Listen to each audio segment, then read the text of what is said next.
나누실 말씀은 구약성경 사사기 15장 18절부터 19절 389쪽입니다. 사사기 15장 18절에서 19절 말씀 우리 다 같이 함께 한 목소리로 합독하시겠습니다. 삼손이 심히 목이 말라 여호와께 부르짖어 이르되 주께서 종의 손을 통하여 이 큰 구원을 베푸셨사오나 내가 이제 목말라 죽어서 할례 받지 못한 자들의 손에 떨어지겠나이다 하니 하나님이 레이에서 한 우묵한 곳을 터뜨리시니 거기서 물이 솟아 나오는지라 삼손이 그것을 마시고 정신이 회복되어 소생하니 그러므로 그 샘 이름을 엔학고레라 불렀으며 그 샘이 오늘까지 레이에 있더라. 아멘. 할렐루야. 오늘은 이 밤에 우리가 함께 읽은 사사기 15장 15절 18절에서 19절 말씀으로 부르짖는 자에게 터지는 샘, 시작, 부르짖는 자에게 터지는 샘이라는 제목으로 함께 은혜를 나누도록 하겠습니다.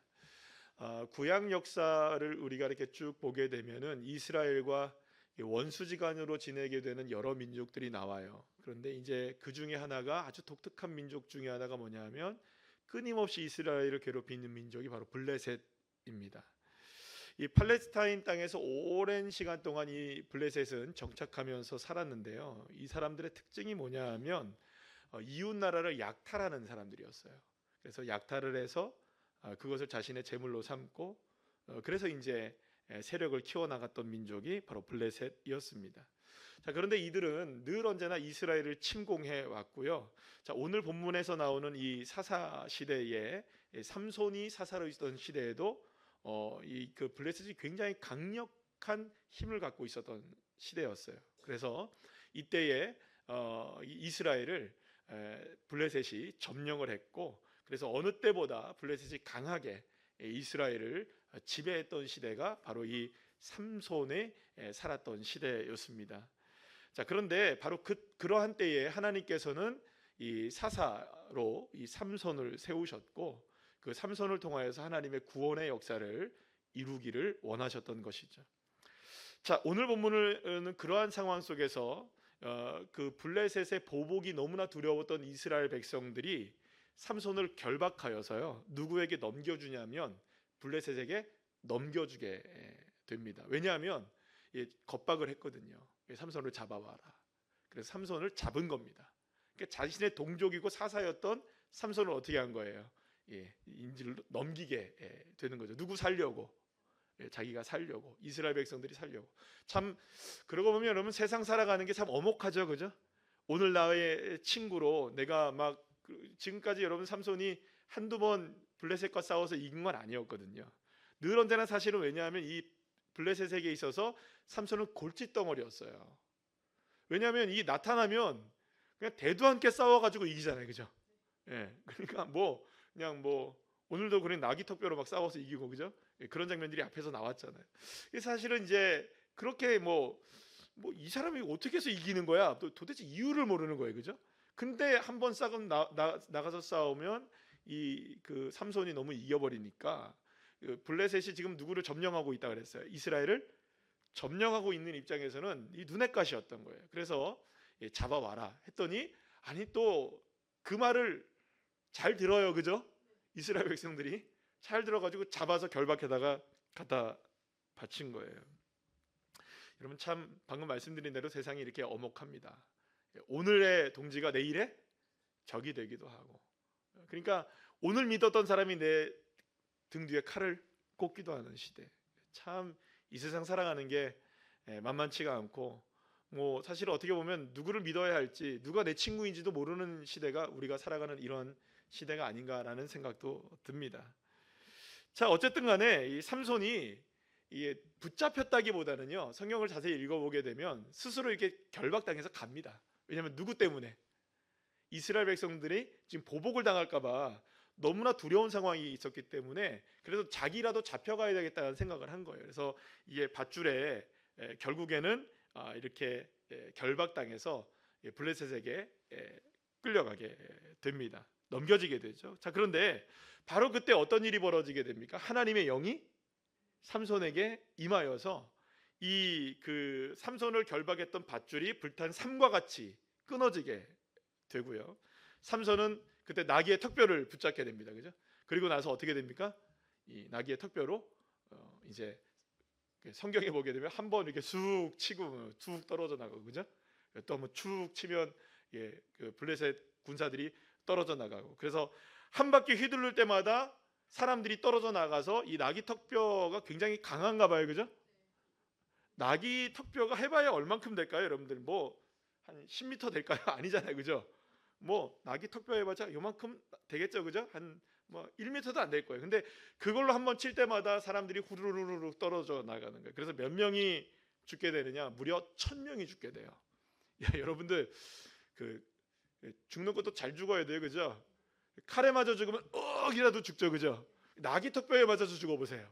우리 죽어보지 않아가지고 잘 모르겠지만 얼마나 여러분들 기가 막혀요. 넌 어떻게 하다 죽었니? 그러면 나는 칼 맞아서 전사했어요. 그러면 멋이라도 있죠, 그죠?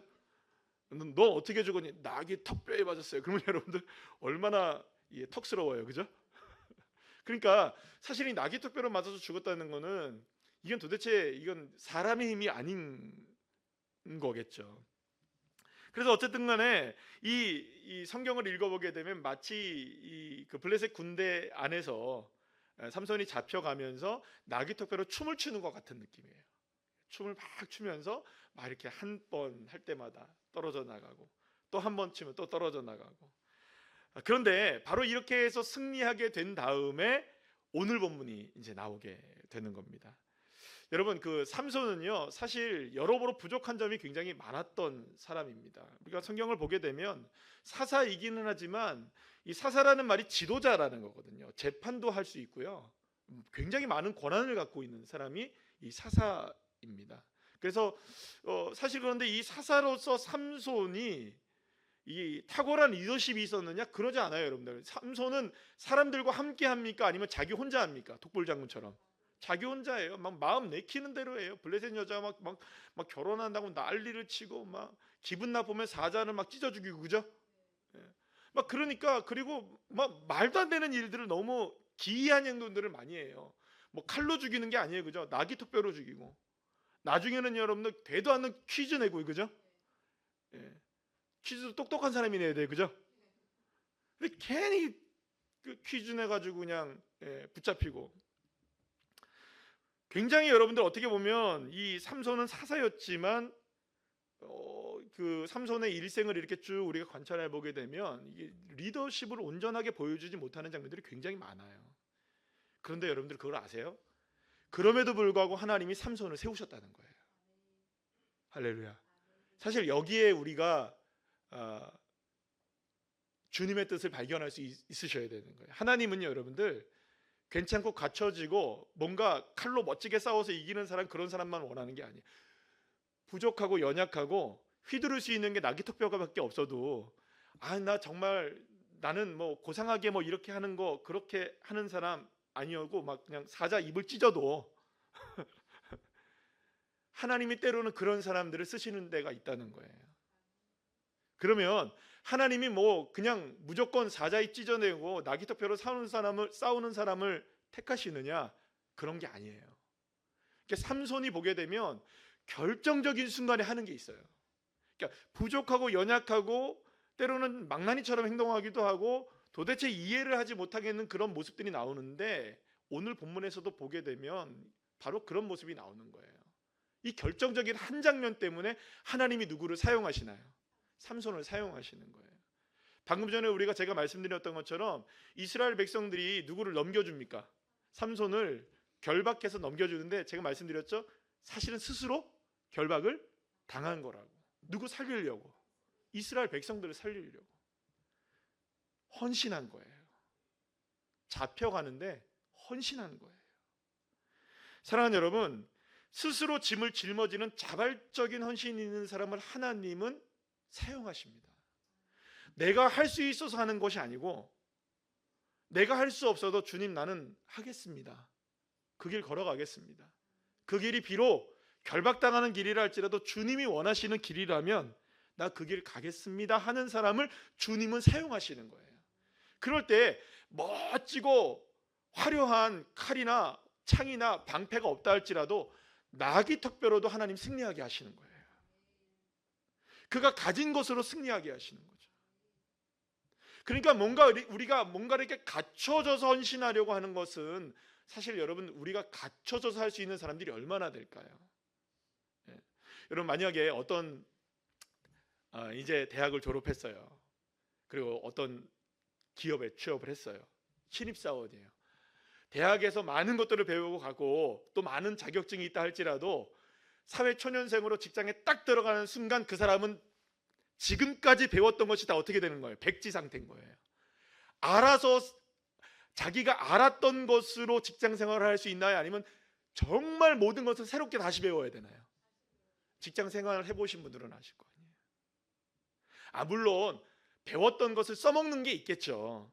그러나 대학 생활에서 배웠다고 하고 수많은 이런 자격증을 땄다고 해서 직장 생활을 할 수 있는 게 아니라는 거예요. 새롭게 다시 시작해야 되는 것이죠. 마찬가지입니다, 사랑하는 여러분.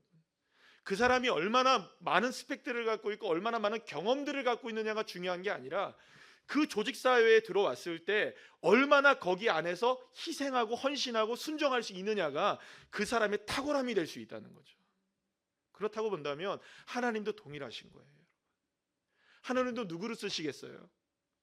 아주 잘 갖춰지고 아주 정코스를 밟은 사람, 멋지게 칼을 휘두를 수 있는 사람, 물론 그런 사람도 쓰임 받을 수 있겠지만 가장 먼저 하나님이 그 사람을 쓸 수 있는 놀라운 길은 뭐냐?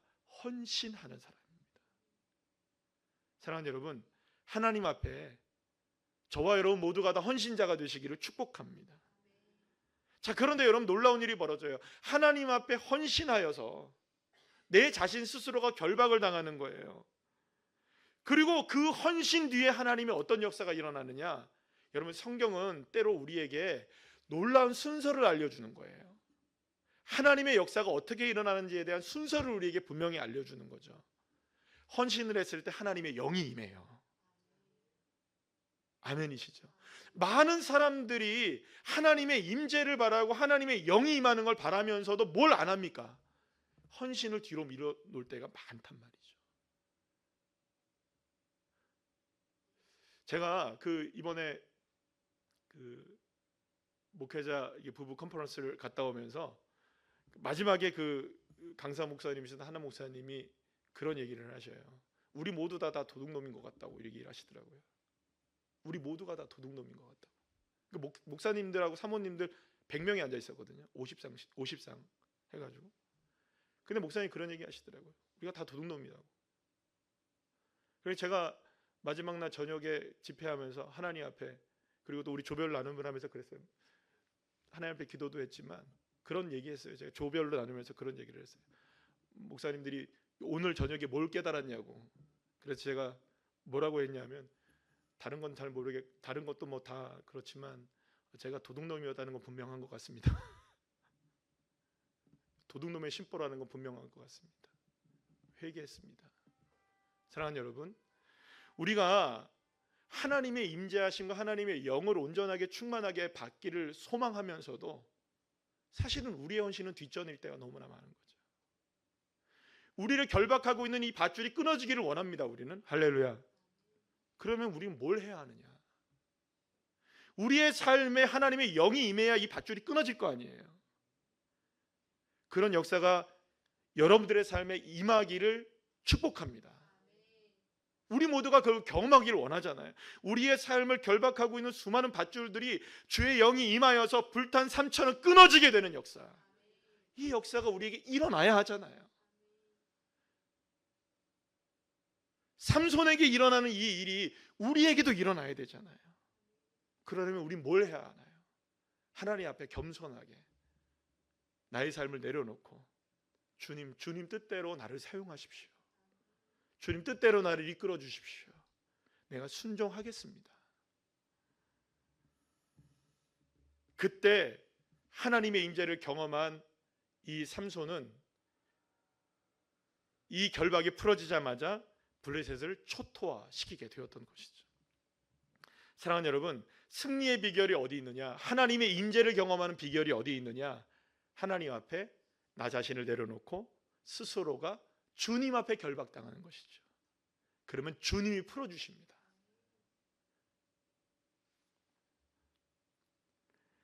그러니까 여러분들, 우리는 삶의 어떤 부분에 있어서 우리의 삶을 결박하고 있는 여러 가지 문제들로 인하여 두려워서 주님 앞에 나가지 못할 때가 오히려 많아요. 아니, 조금 더 진솔하게 얘기를 한다면 우리를 결박하고 있는 많은 문제들을 주님 앞에 맡긴 것처럼 느껴질 뿐입니다. 실제로는 주님 앞에 내려놓질 않아요. 여전히 짐은 누가 짊어지고 있습니까? 내가 짊어지고 있는 거예요. 여러분, 철로역정에 보게 되면 크리스찬이 그 순례의 길을 떠나게 됩니다. 순례의 길을 떠나게 되면서 집을 나왔을 때 그가 제일 먼저 순례의 길을 들어가기 전에 했던 일이 뭔지 아세요? 그 전도자를 만나가지고 혹시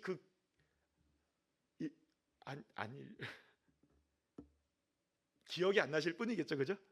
다 읽어오셨을 텐데 뭔지 아세요, 여러분들? 이만큼 짊어지고 있어도 모든 짐들을 다 내려놓고 떠나요. 그러니까 우리의 삶의 순례의 길의 출발은 무엇으로부터 시작하느냐? 내려놓음으로부터 시작하는 거예요. 할렐루야. 우리의 짐을 주님 앞에 내려놓을 때 주님이 비로소 역사하시기 시작하시는 겁니다. 여러분, 삼손이 대단한 힘을 가지고 있었긴 했지만 그도 사람인지라 1,000명을 나귀턱뼈로 죽이고 난 이후에 힘이 다 빠져서 기진맥진하게 돼요. 게다가 블레셋의 군사들은 언제 다시 힘을 모아서 이 이스라엘과 이 삼손을 공격해 올지 모르는 그런 상황 가운데 놓여 있었어요. 이때 삼손이 너무나 고통스러워합니다. 그러니까 춤추면서 나귀턱뼈로 1,000명을 죽여보세요, 여러분들. 이게 쉬운 일일까? 너무 기진맥진하게 된 거예요. 너무 고통스러웠어요. 그게 고통의 원인이 뭐였느냐? 타는 목마름이었습니다. 그 목마름으로 인해 이 삼손은 매우 약한 사람이 돼요. 자, 오늘 본문 18절 말씀 우리 다시 한번 읽어볼까요? 시작. 삼손이 심히 목이 말라 여호와께 부르짖어 이르되 주께서 종의 손을 통하여 이 큰 구원을 베푸셨사오나 내가 이제 목말라 죽어서 할례 받지 못한 자들의 손에 떨어지겠나이다 하니. 여러분, 이게 여기서 이상한 점을 우리가 한 가지 발견할 수 있게 되는데 뭐냐면요, 그토록 강했던 삼손이 이토록 나약해질 수 있다는 거예요. 방금 전까지만 해도 여러분들 그 밧줄이 끊어지는 하나님의 임재를 경험하고 1,000명의 사람들을 나귀턱뼈로 죽였잖아요. 그런데 갑자기 뭐래요? 나 죽겠습니다라고 하고 있는 거예요. 근데 그 이유가 뭔지 아세요, 여러분들? 목마른 거 하나 때문에 그런 거예요. 여러분, 나귀턱뼈로 1,000명을 죽일 수 있는 능력의 사람이 목말라 죽겠다는 말이 이해가 잘 되십니까? 이게 그럴 수 있겠구나라고, 물론 뭐 그렇게 생각이 들겠지만 적어도 그 정도의 용사잖아요. 지금 1,000명을 나귀턱뼈로 죽인 거예요. 그것도 그냥 죽인 게 아니죠. 하나님의 영이 임하셔서 그 능력을 받아서 승리했단 말이에요. 그런데 갑자기 나 목말라 죽겠어요라고 얘기하는 거예요. 여러분, 그러니까 이런 겁니다. 하나님의 역사에서 정말로 강하게 쓰임받는 사람이라 할지라도 목마름 하나로 인하여서 너무너무 연약한 존재가 될 수 있는 게 인간이라는 겁니다. 그러니까 오늘 이 시간에 우리는 이런 거를 기억하셔야 되는 거예요. 용사와 같은 사람이라 할지라도 그 강함 속에는 어린아이와 같은 연약함을 동시에 공존하며 살아가고 있는 것이 우리의 인생이라는 것이죠. 여러분, 그러고 보면요, 우리의 인생 강하다고 얘기하는 사람들 중에서 얼마나 연약한 점들이 많은지 몰라요. 여러분들, 내가 강점이 있죠, 그죠? 여러분들 중에서도 여러분들의 삶 속에서 강점을 가지고 있잖아요. 그런데 강점만 있습니까? 약점이 있습니까? 약점이 있어요. 우리가 보통 MBTI라고 얘기하는 거 있잖아요. 뭐 ENTJ, INTP 이런 거 아시죠? 여러분들 뭐예요? 여러분들 16가지 중에 뭐가 나오시나? 나는 E형이다. 나는 I형이다. 나는 J형이다. 뭔지 모르겠다. 뭐 이런저런 얘기를 다 해요. 그런데 그 어떤 성격 유형을 MBTI를 다 갖다 대도요, 강점이 있어요. 그들에게는 나름대로의 강점들이 다 있어요. 그런데 강점이 있는 반면에 거기에는 반드시 무엇이 나옵니까? 약점들이 존재해요. 그 어떤 사람이라 할지라도 여러분들, 그 어떤 사람이라 할지라도 여러분들 강점이 있는 반면에 약점이 다 존재해요. 여러분들 이번에 트럼프 왔다 갔다잖아요. 이 트럼프가 약점이 뭔 줄 아세요, 여러분들? 트럼프의 약점이 뭐게요? 저도 잘 모르지만 제가 보니까 트럼프의 약점은 칭찬이에요. 이 사람 막 칭찬해 주잖아요. 고래 같은 사람이잖아요. 그래서 고래는 칭찬에 약해요. 고래가 칭찬하면 뭘 한다고요? 춤을 춘대잖아요. 딱 떨어버져 맞는 사람이 누굽니까? 트럼프예요. 이게 비교된 영상이 있었는데 일본에는 뭐 선물을 줬대요. 뭐 방문을 했으니까 일본에 방문하고 우리나라를 왔거든요. 근데 일본에 방문했을 때는 여러분들 요만한 두꺼비 금을 줬대요. 그랬더니 비교 영상이 나와서 그게 재밌어서 봤어요. 그랬더니 트럼프가 이러더래요. 그런데 우리나라는 금관을 줬네. 이것 때문에 지금 미국에서 난리가 났어요. 우리나라는 금관을 줬네. 거기다가 막 훈장을 주네. 그 훈장이 어마어마한 금이 들어갔다면서 그게. 그 시가로 뭐 1억이 넘는다고 하던데. 어유야. 그걸 딱 보더니 트럼프가 이래요. 일본에서는 이랬는데 그 비교 영상이 나왔어요. 그리고 나중에 대통령실에서 브리핑을 했는데 무슨 얘기를 했냐면 이게 원래 트럼프가 간 다음에 우리나라가 이거 보내주는 거래네요. 그런데 트럼프가 명령을 내렸대요. 내가 타고 가는 에어포스 1 그 비행기에 실어라. 그래가지고 부랴부랴 싸가지고 보냈대요. 여러분, 그러니까 얼마나 그 사람은 여러분들 그분은 왕이 되고 싶으신 분이거든요. 예. 그래서 뭐 그런 마음이 있는 분인가 봐요. 그러니까 우리가 왕가를 줬으니 여러분들 얼마나 기분이 째졌겠어요, 그죠? 이분은 칭찬에 약점이 있는 거예요. 그렇게 강한 분이.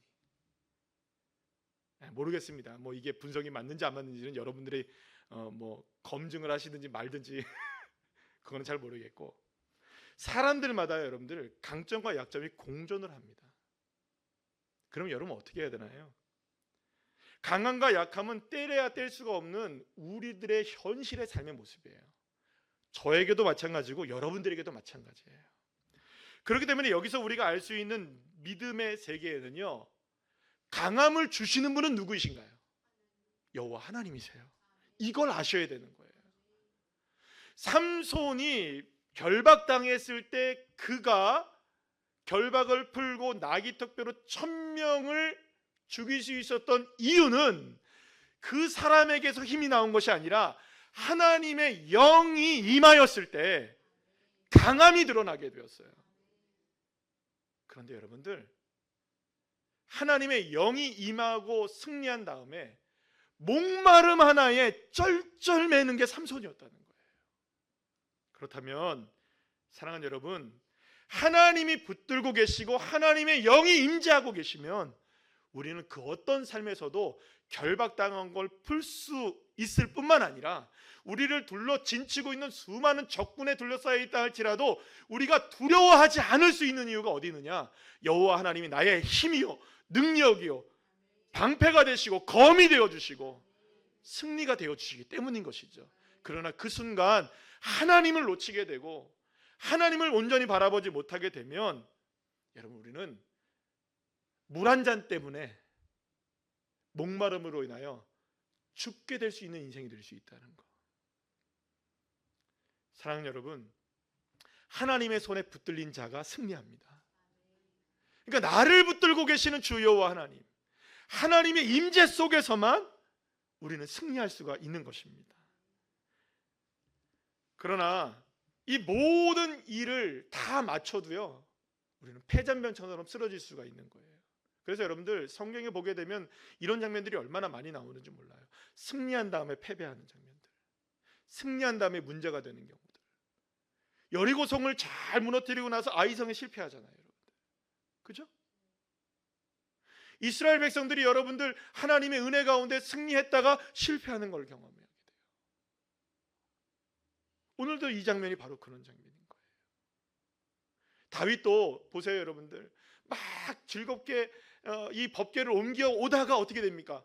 이 우사가 탁 만지는 바람에 갑자기 잔치집이 초상집이 돼버리고요. 승리를 경험한 다음에 실패를 경험하는 일이 얼마나 많은지 몰라요. 그러니까 사랑하는 여러분, 우리는 이 장면을 통해서 우리가 정말로 깨달아야 되는 것 중에 하나는 뭐냐면, 하나님께서 함께하지 않으시면 천하의 삼손이라 할지라도 여러분들 아무것도 아닌 사람이 되는 거예요.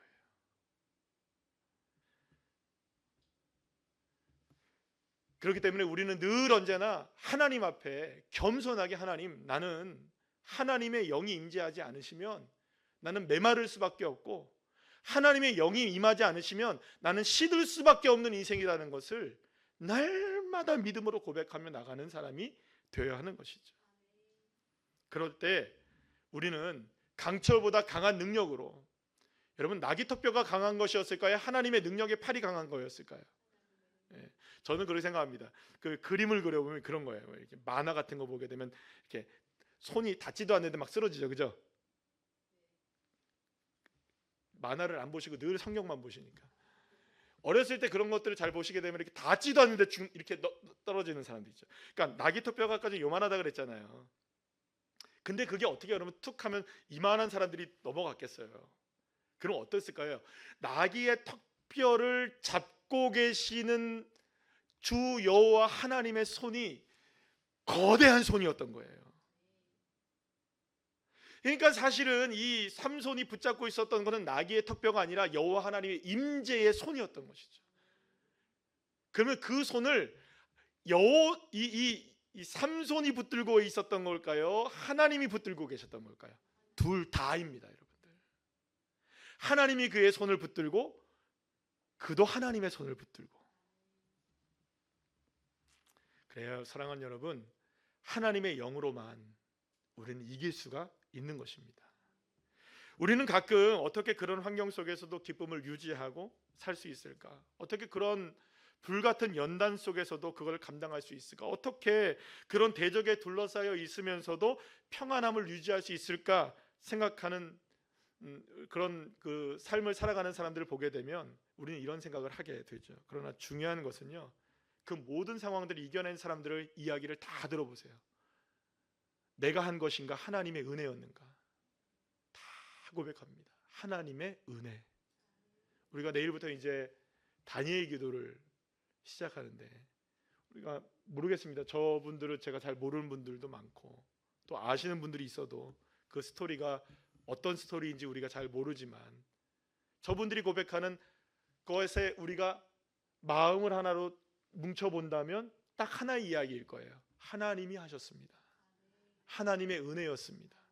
수많은 굴곡진 인생들과 어려운 삶과 또 고통의 나날들과 아픔의 시간들, 그 모든 것들을 걸어오면서 그 길들이 다 하나님의 은혜였다라고 고백하는 것을 우리가 듣게 되지 않으시겠습니까?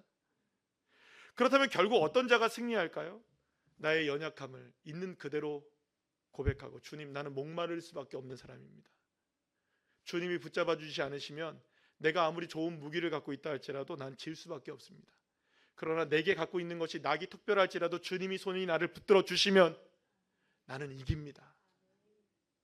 내 손이, 내 발이, 내 온몸이 결박당하였다 할지라도 주 여호와 하나님의 영이 임하면 불탄 삶과 같이 다 끊어지게 될 줄 믿습니다. 나는 할 수 없습니다. 그러나 주님은 하십니다.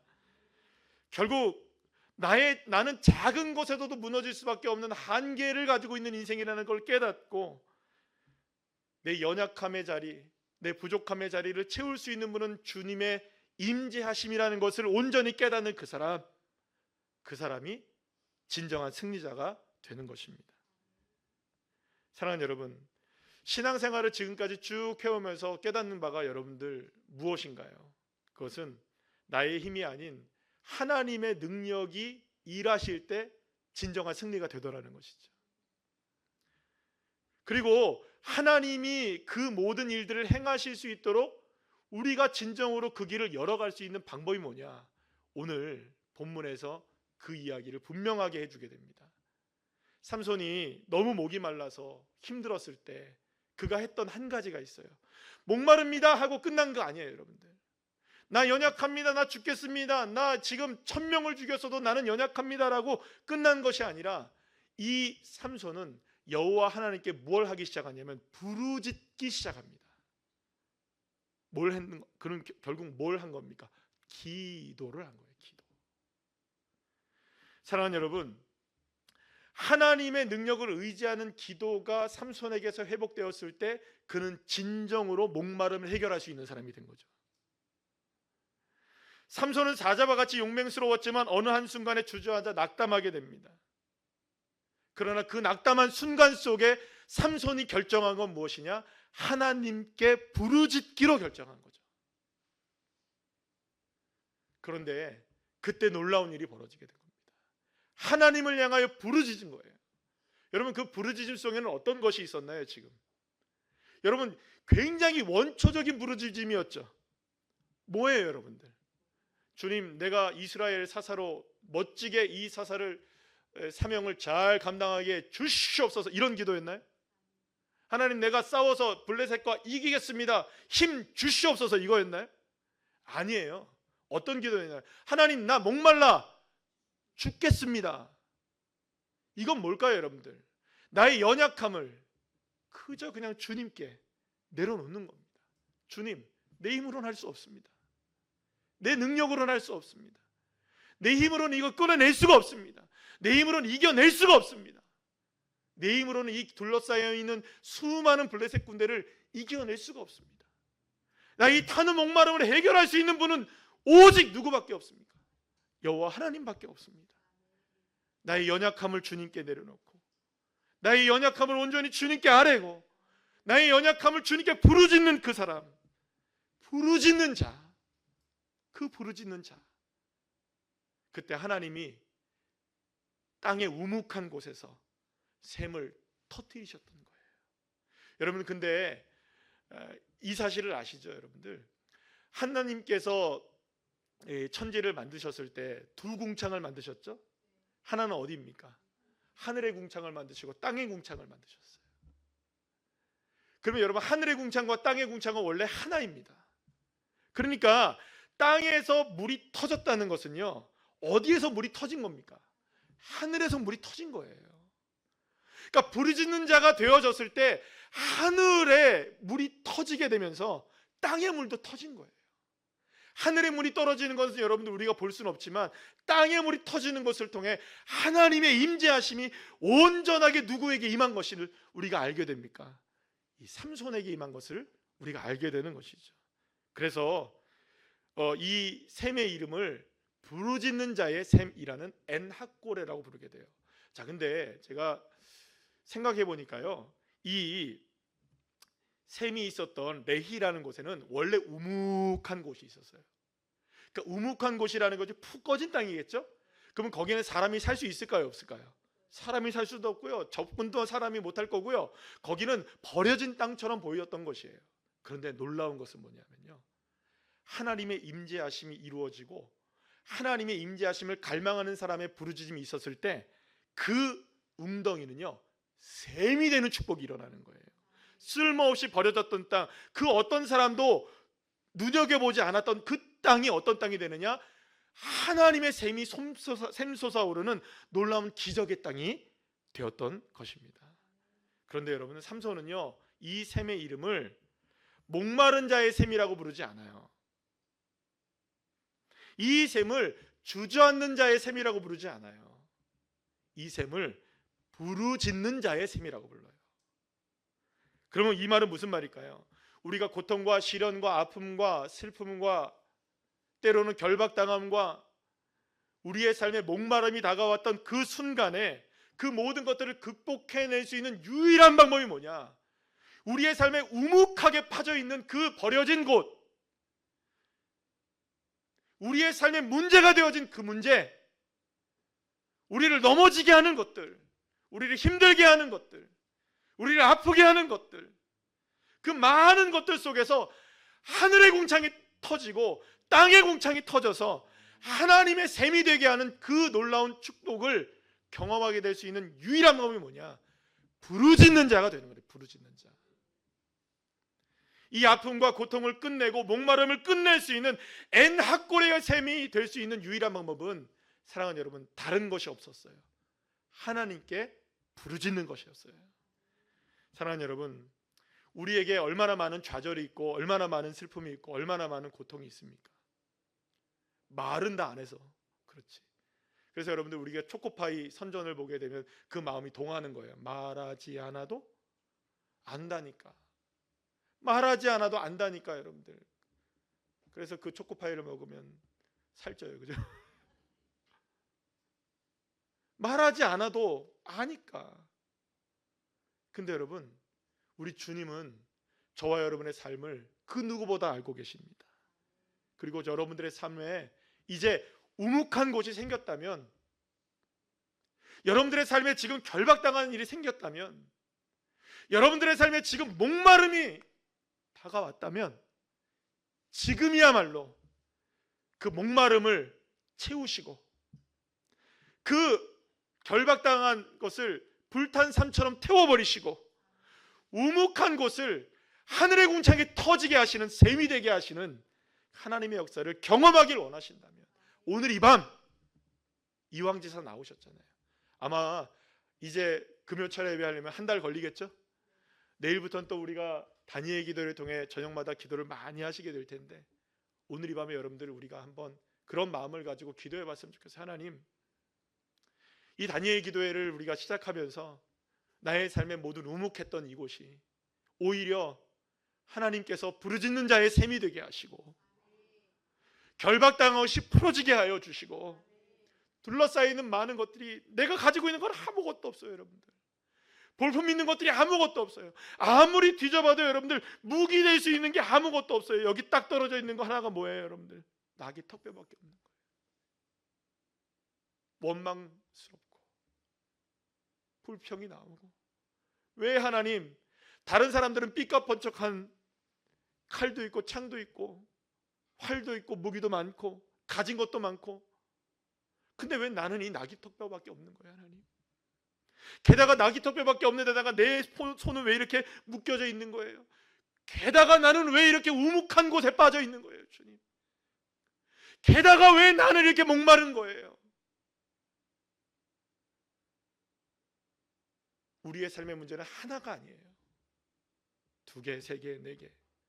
때로는 그것이 복합적으로 다가와 어떻게 할 줄 모르는 상황이 우리에게 펼쳐져 있다 할지라도, 오늘 이 시간 사랑하는 여러분, 눈을 들어 주님을 바라보시고 우리의 입을 열어 부르짖을 때 그곳이 하나님의 영이 터지게 되는, 부르짖는 자의 엔하골의 셈이 되어서 하나님의 역사가 일어나게 될 줄로 믿습니다.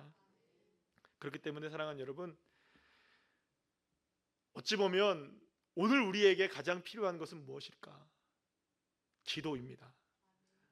기도하자는 말을 어제 오늘 한 일도 아니고, 그러나 여러분, 기도 외에는 다른 방법이 나갈 방법이 없다고 주님이 분명하게 못 박아 말씀하시잖아요. 그러면 우리는 기도가 최선의 방법이어야 하고 최후의 방법이어야 하는 겁니다. 그러니까 모든 것이 기도로 되어야 하는 것이죠. 그래서 오늘 이 시간에 우리가 함께 주님을 향해 부르짖고 나갈 때, 하나님은 저와 여러분에게 엔하골의 그 부르짖는 자의 셈을 터뜨려 주셔서 하나님의 영이 어떻게 우리에게 역사하시는지, 우리를 둘러싸고 진쳐 있는 수많은 원수들을 하나님께서 어떻게 물리치시는지, 하나님께서 어떻게 승리하게 하시는지, 우리를 어떻게 기뻐 춤추게 하시는지, 하나님께서 우리의 삶을 어떻게 이끌어 가시는지, 그것을 우리가 간증할 수 있는 주인공들이 다 되시기를 간절히 축원합니다. 오늘 이 밤에 그런 믿음을 가지고 마지막으로 예레미야 33장 3절 말씀 한 번만 읽어보고 우리 말씀을 마치도록 하겠습니다. 시작. 너는 내게 부르짖으라. 내가 내게 응답하겠고 내가 알지 못하는 크고 은밀한 일을 내게 보이리라. 아멘.